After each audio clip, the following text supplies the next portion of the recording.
Mapagpalang umaga po sa lahat ng mga servant ni Jesus, sa lahat ng mga manggagawa ng Panginoong Hesukristo, mga pastor, evangelista, guro, apostol, propeta, at lahat ng mga awit, mga musisyan, at lalo tigit ang mga evangelist. Kumusta na po tayo lahat? Ang buhay Kristiyano. Alam niyo po, ang tackle po natin today ay marami po ang hindi nakakagawa nito. Ang sabi ni Jesus, magpatawad kayo upang patawarin kayo ng amang nasa langit. Simple lang yung word niya. Yung kanyang payak na salita. Pero mahirap gawin po yun.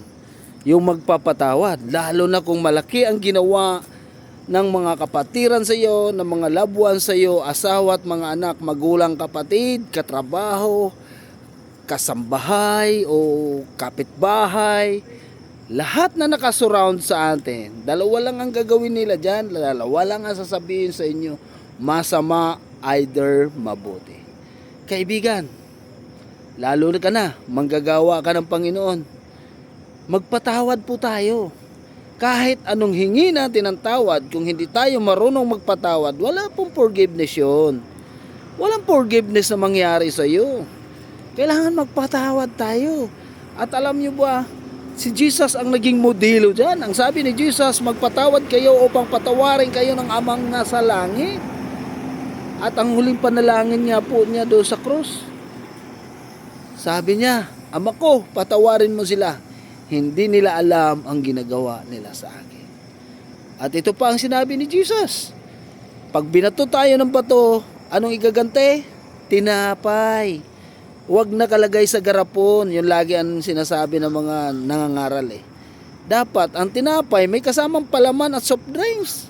Yun ang pinakamasarap. Na ibig sabihin, pag ginawan tayo ng kasamaan, gantihan natin ang kabutihan.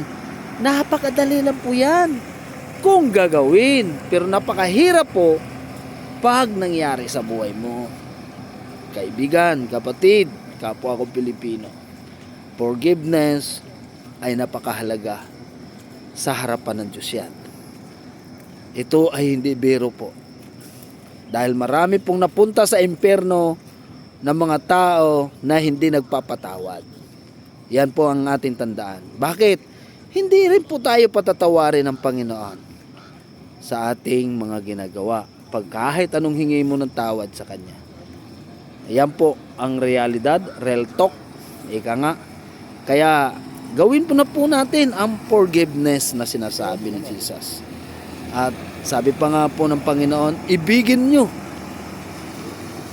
mo ang iyong kaaway. Kaya nyo ba yan? Mamahalin ang kaaway? Yan po ay magkakasama po yan. Yung pagpapatawad at mahalin ang kaaway. Ang kaso nga po sarili nga po hindi maibig-ibig kaaway pa kaya, kapwa pa kaya. Pangalawa po yan sa sinabi ni Jesus na ibigin mo ang Diyos na buong puso, buong lakas, buong kaluluwa, buong pag-iisip. Mahirap gawin po yun. Paano mo ipadama ang pagmamahal sa Diyos? Di naman siya nakikita. Kung anong ginawa mo sa iyong kapwa, ginawa mo sa Diyos yan. At madali gawin to, ibigin mo yung kapwa kagaya na yung sarili. Ganun po.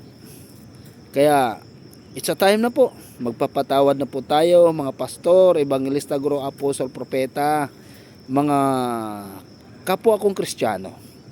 Ano man ang ginagawa sa inyo ng masasakit na salita, mabibigat, forgiveness ang susi po. Para magkaroon tayo ng kapayapaan, masaganang buhay, at enjoy ang life, ika nga, bilang Kristiyano. Forgiveness ang pinakamahalaga po. Pinatawad po tayo ng Panginoon. Kahit heinous crime pa yan ang ating mga ginagawa, pag humingi tayo ng tawad sa Panginoon na taos puso, pero dapat din po tayo magpapatawad. God bless you po sa lahat ng makapanood nito. I-share, i-like, at lalo tigit mag-comment din po. God bless you saan man kayo ngayon nakabis sa apat sa sulok ng mundong ito.